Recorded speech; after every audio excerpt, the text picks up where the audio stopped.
리걸마인드 연구소입니다. 이번에는 나의 책 웰빙의 리걸마인드에서 은행나무 가로수에 대하여 다룬 부분이 있습니다. 그 내용을 가지고 현재 우리나라의 정치 상황과 연결지어서 이야기를 해보려고 합니다. 그러니까 웰빙의 리걸마인드가 교재인 셈이죠. 먼저 책 내용을 짤막하게 소개를 하겠습니다. 지난 봄 해묵은 은행나무에 잎이 돋은 것을 보았습니다. 큰 은행잎의 축소판인 어린 은행잎이 신기해 보였습니다. 나무 가득 돋아난 은행잎 모양의 새싹들을 보면서 마치 귓가에 맨델스존의 노래의 날개 위에 내 사랑 보내오리 라는 합창소리가 들려오는 듯 했습니다. 건강하고 즐거운 노랫소리와 함께 은행잎은 날 때부터 은행잎 모양으로 피어난다는 사실에 주목을 하게 된 것입니다. 이런 내용입니다. 은행잎이 날 때부터 그 독특한 은행잎 모양으로 태어나듯이 우리 사람들도 날 때부터 자신의 모양을 지니고 있습니다. 그렇기 때문에 우리가 흔히 자신을 극복하라, 성공한 사람들은 자신을 극복했다, 이런 이야기를 하기는 하지만 이것은 말 그대로의 뜻은 아니라고 할 것입니다. 자신을 극복하라 하는 이야기가 결코 자기가 아닌 다른 사람이 되라 하는 이야기가 아니라는 뜻입니다. 스스로 자신을 있는 그대로 인정하고 자기가 어떤 사람인지 그 누구보다 잘 파악하고 자신의 장점을 살리고 자신이 잘 못하는 부분이 있으면 그곳에서의 경쟁은 될 수 있으면 피하고 이런 식으로 함으로써 성공적인 삶을 살아가게 되는 것이죠. 그러니까 잘 살고자 한다면 자기 자신을 잘 알고 그리고 나면 행복해질 것이다 하는 그런 믿음을 지니는 것이 좋을 것입니다. 이때 은행나무에 대해서 글을 쓰게 된 까닭은 그 당시 서울시의 가로수가 은행나무가 많았습니다. 지금도 그 점은 마찬가지인데 당시에는 대략 한 42% 정도가 은행나무였던 것으로 기억하고 있습니다. 그런데 이 은행나무라는 것이 노란 은행잎이 그 바닥에 떨어져 있어도 그렇고 단풍이 들어도 그렇고 참 보기 좋은데 한 가지 흠이 있죠. 은행 열매가 익어서 떨어지게 되면 좀 고약한 냄새가 납니다. 그리고 그 도로 그 바닥에 사람들이 걸어 다니는 길에 그 검은 자국도 남기게 되고 그런 부분에 있어서 사람들이 대단히 불편해했죠. 그래서 이 책을 쓴 것이 2009년이니까 한 8년쯤 전입니다. 그때 시민들이 민원을 제기하고 그 민원 제기하는 사람들이 숫자가 자꾸 많아지게 되어서 뉴스에서도 그것을 다루게 되었습니다. 그 사람들은 은행나무 가로수를 아예 그 교체해달라고 요구를 했습니다.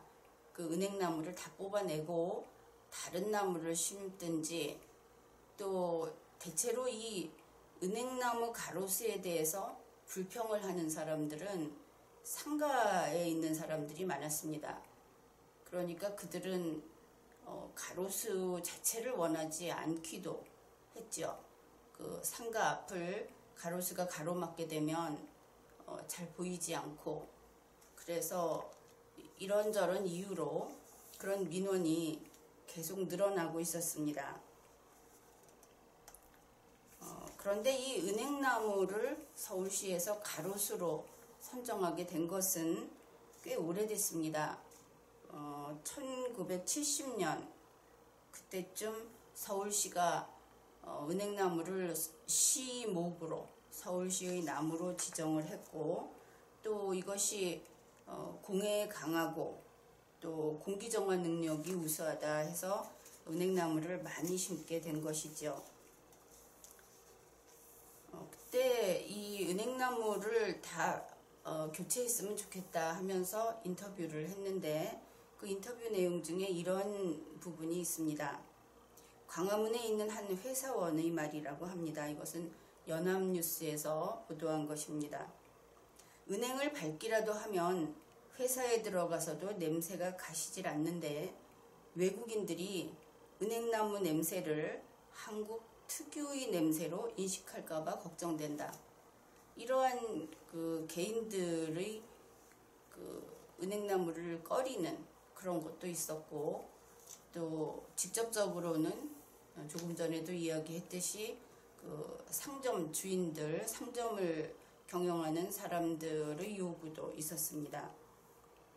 그런데 우리나라에서는 그 열매가 냄새를 풍긴다는 것 때문에 좀 천덕꾸러기 취급을 받는 이 은행나무가 세계적으로는 대단히 부러움을 사고 있는 그러한 수종입니다.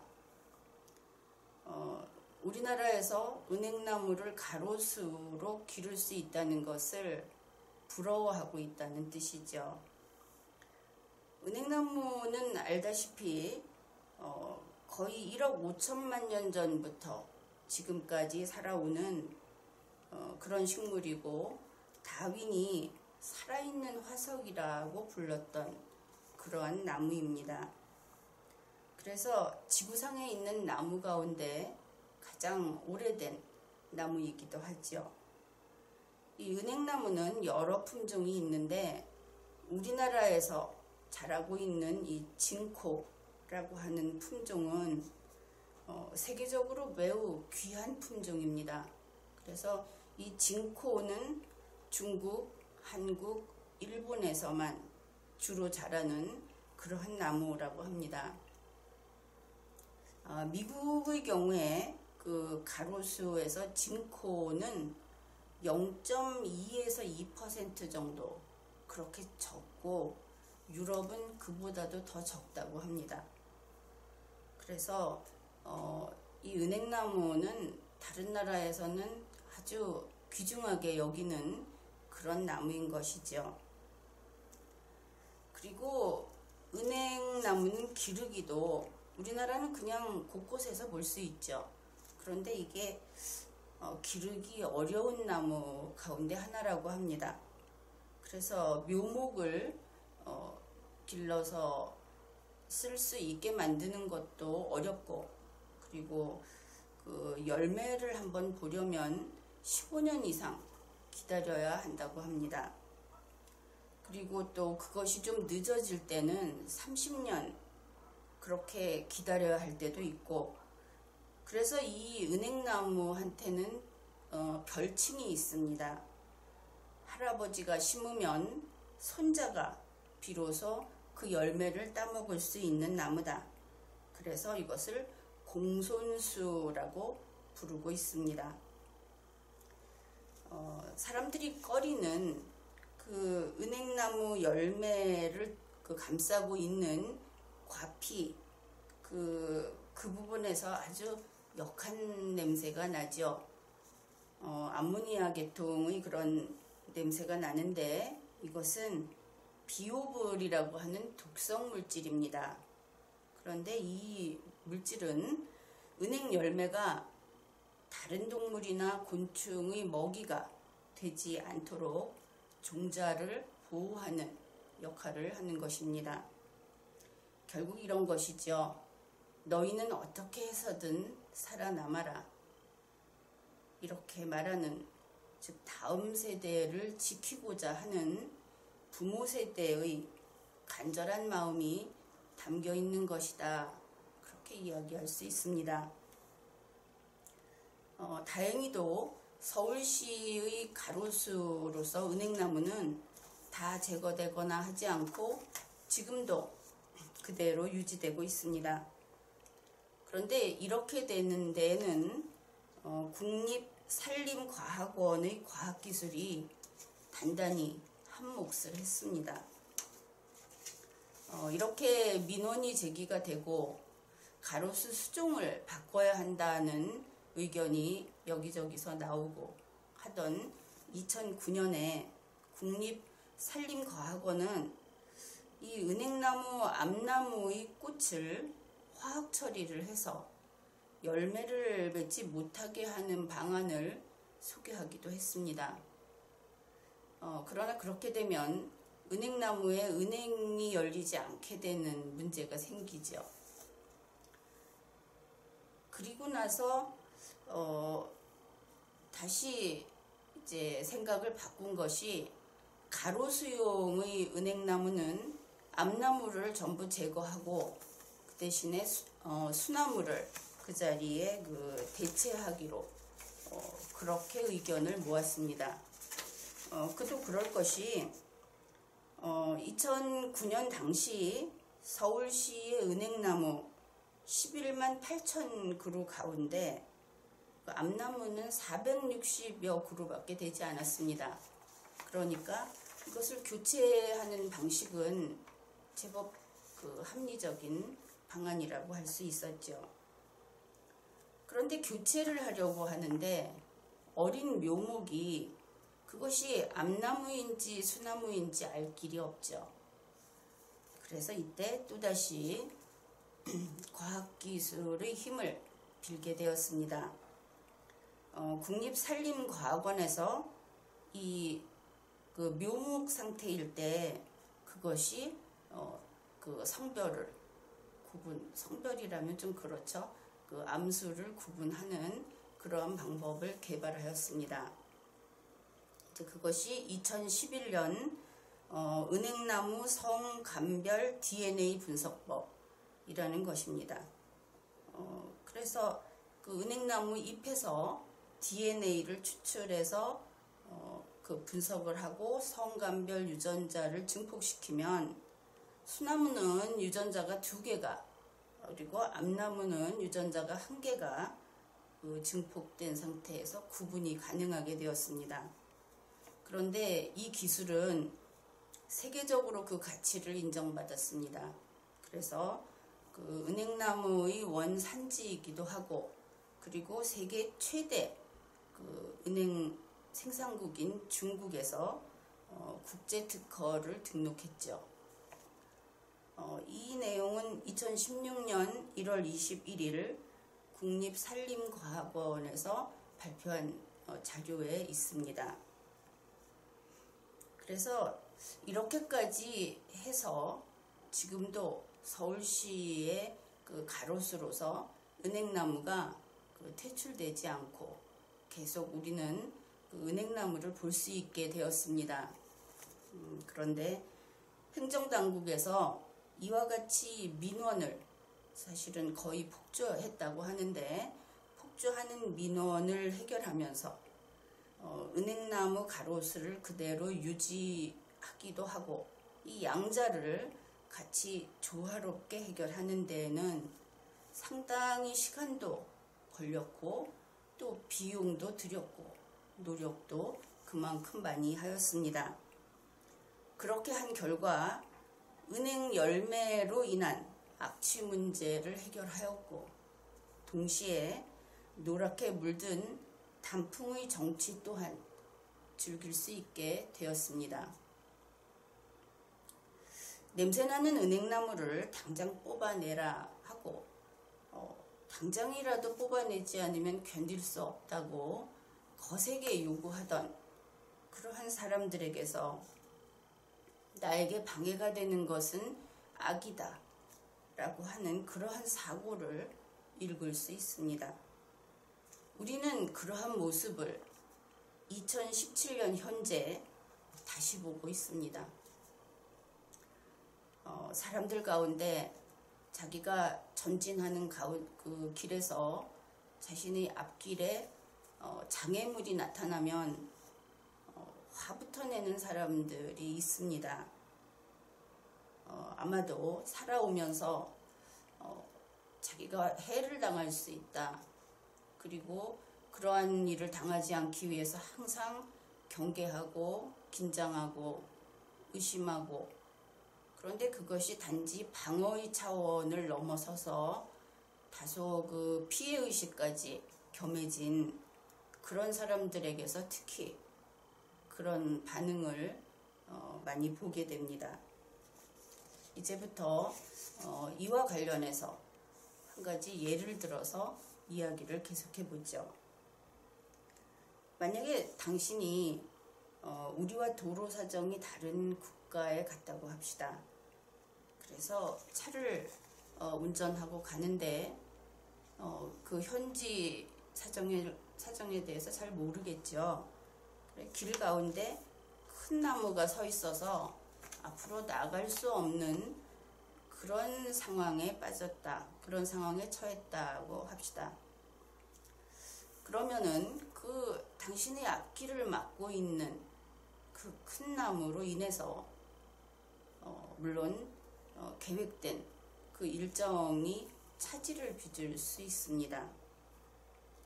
그렇지만 그렇다고 해서 그 나무가 당신에게 해를 끼치기 위해서 그곳에서 나고 자라서 지금 이 순간 당신의 길을 가로막는 그때까지 당신을 기다려왔다고 이야기한다면 그것은 대단히 지나치다고 할 수 있겠죠. 나무는 당신이 그곳에 가든 혹은 일생 동안 전혀 가지 않든 상관없이 그곳에서 나고 자란 것입니다. 당신이 그 길을 달려간 것이고, 그리고 당신이 이 순간 그 나무와 마주 서서 내 앞에서 길을 비켜라 하고 이야기하고 있을 뿐인 것입니다. 흔히 이런 큰 나무와 같은 것은 어떤 돌발적인 상황 혹은 환경, 또 내가 아닌 다른 많은 사람들이 만들어내는 어떤 역사, 정치적인 흐름 같은 것들도 여기에 비유할 수 있습니다. 그러면은 이때 당신은 어떻게 해야겠습니까? 그 나무와 대결할 것이 아니라 이제 나에게 풀어야 할 문제가 생겼구나, 이렇게 생각해야 하겠죠. 문제는 죄가 없습니다. 그런데 우리 주위를 보면 문제를 미워하고 문제가 생긴 것이 문제라고 이야기하는 그런 사람들도 있지요. 그러나 문제를 만나면 풀어야 하겠습니다. 그리고 풀 수 없는 문제는 없습니다. 그러니 문제를 어떻게 풀 것인가? 그런데 자기 앞을 가로막고 있는 나무의 문제를 풀기 위해서 그대로 전진이다 하면서 차로 그 나무를 들이받고 지나가는 것, 아니면 다른 힘을 빌어서 그 나무를 파내서 다른 데로 옮기는 것, 이것은 문제의 해결이 될 수 없습니다.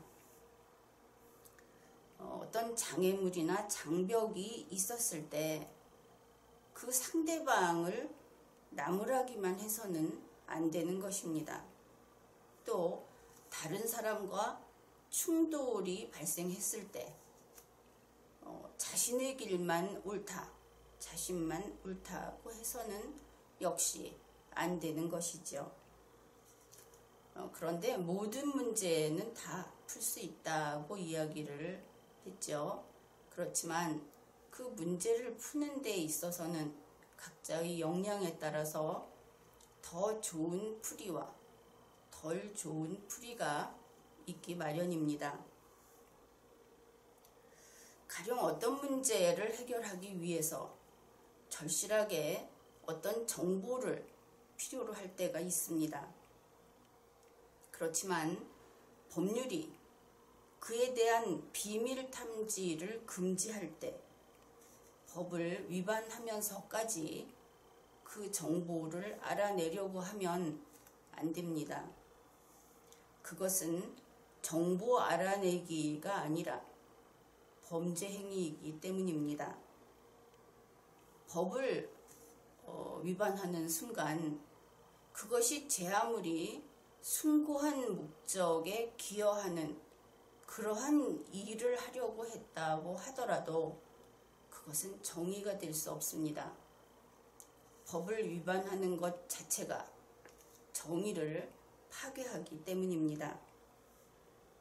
법 위반 행위를 하는 사람에게는 아주 작은 나무입자 한 개의 크기의 정의도 존재하지 않는다는 것을 명심해야 하겠습니다. 왜냐하면 법을 위반하는 순간 정의는 이 세상에서 흔적도 없이 사라집니다. 즉 소멸하는 것입니다. 그러므로 정의라는 이름으로 비밀을 캐내겠다고 소리를 내는 것은 의미 없는 일입니다. 개인이든 정부기관이든 법이 부여한 저마다의 한계를 넘어서는 것은 잘못입니다. 요즘에는 비가 자주 내립니다. 이렇게 비가 내리는 날에는 베토벤의 템페스트가 참 잘 어울린다고 생각합니다. 이 곡을 들을 때마다 비가 내리는 광경을 그림을 그리듯이 묘사하고 있다 하는 생각을 종종 했습니다. 보통 비 오는 날에는 감정이 좀 축 처지기 쉽죠. 그럴 때 템페스트를 듣고 있으면 실내가 보송보송해지고 좀 즐거운 기분까지 들 것입니다. 창밖에 나뭇가지가 심하게 요동을 치고 하늘에 먹구름이 가득한 날 음악을 들으면서 세상과 대화를 통해 봅시다.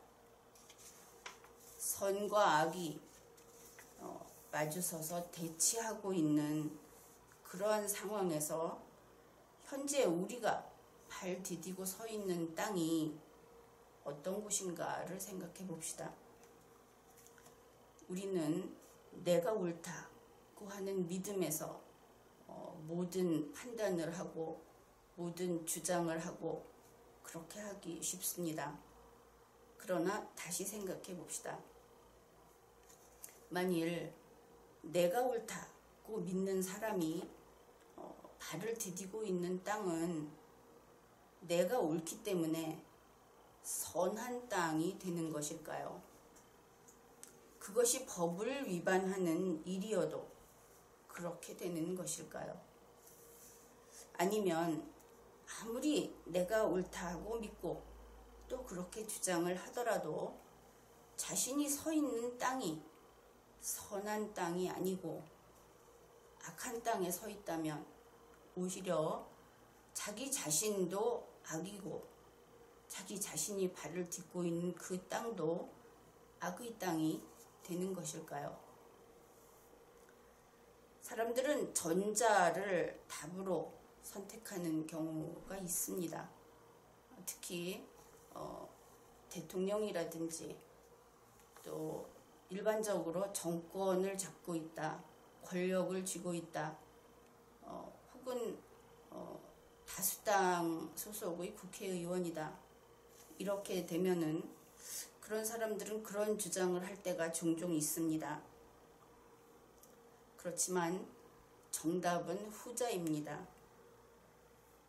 그렇기 때문에 설령 악의 땅에 서 있는 사람이 개혁이라는 목표 아래 나름대로 정의를 추구하고자 하더라도 그가 악한 자라는 점은 바뀌지 않는 것입니다. 그가 악의 땅에 있는 한 그 대지의 불운을 넘어설 수 없습니다. 물론 여기에서 선이란 대한민국의 헌법과 법률을 존중하고 70년 대한민국 헌정사를 인정하는 것을 가리키고 악은 그 반대를 가리킵니다. 왜냐하면 대한민국 헌법과 법률을 존중하고 대한민국의 70년 헌정사를 인정하는 것은 우리 5천만 대한민국 국민이 이루어낸 컨센서스이기 때문입니다. 5천만 국민이 이루어낸 최소한의 합의이기 때문이라는 이야기입니다. 대한민국에는 5천만 명이 넘는 사람들이 살고 있고 나는 나와 다른 5천만 명이 넘는 사람들과 이 시대를 함께 살아갑니다. 우리 각자는 나와 다른 5천만 명이 넘는 사람들을 그들이 나와 다르다는 것을 용서할 수 있어야 합니다. 왜 너는 나처럼 생각하지 않느냐 하고 공격하지 말아야 합니다. 우리는 순간순간 경쟁하면서 살아갑니다. 그렇지만 경쟁 상대를 말살하고 그렇게 하여 승리하려고 하면 안 됩니다. 내 앞에 달리고 있는 1등을 그 자리를 뺏기 위해서 1등이 죽어서 사라져 줬으면 그러면 내가 그 자리를 차지할 텐데 하는 것은 꿈을 꾸어서도 안 되고 그러한 행위를 계획하거나 시도해서도 안 되는 것입니다. 우리 5천만 국민은 공존해야 하는 운명 공동체입니다. 결론은 분명합니다. 지금 내가 서 있는 땅은 선한 땅이어야 하고 정의로운 곳이어야 합니다. 우리는 대한민국 헌법과 법률을 존중하고 70년 대한민국 헌정사를 인정하며 공존해야 합니다. 우리는 모두 함께 살아남아야 합니다. 그렇기 때문에 지난 정권이 어땠고 이번 정권이 어땠고 이런 이야기를 할 필요가 없습니다. 특히 문재인 대통령은 그리고 그가 수장으로 있는 그 집행정부에서는 어떤 문제만 생기면 그것은 지난 정권의 탓이라고 합니다. 그러면 지금 문재인 대통령이 흰머리가 한올 생기면 다 지난 정권의 탓이겠죠. 물론 그것은 개인사이긴 합니다만 만약에 청와대에서 컴퓨터가 고장이 나거나 무엇이 잘못되면 바로 직전에 지난 정권이 있었으니까. 그러나 그런 이야기를 하면 안 됩니다. 현재 대한민국 대통령은 누구입니까? 현재 대한민국의 대통령은 문재인 대통령이죠. 나는 물론 그가 보궐 대통령이라고 누누이 이야기했습니다. 올 12월에는 임기 만료에 의한 대통령 선거가 실시되어야 한다는 것이 헌법학자로서의 나의 판단입니다. 그렇더라도 문재인 대통령은 제19대 대한민국 대통령입니다. 그래서 2017년 현재 대한민국에서 일어나는 이 집행과 관련된 모든 일은 문재인 대통령과 그가 이끌고 있는 정부에서 내 책임이요, 내 탓이요 하면서 두 말 하지 말고 그 문제를 해결하는 데 뛰어들어야 하는 것입니다. 이 점을 명심해 주기를 바랍니다.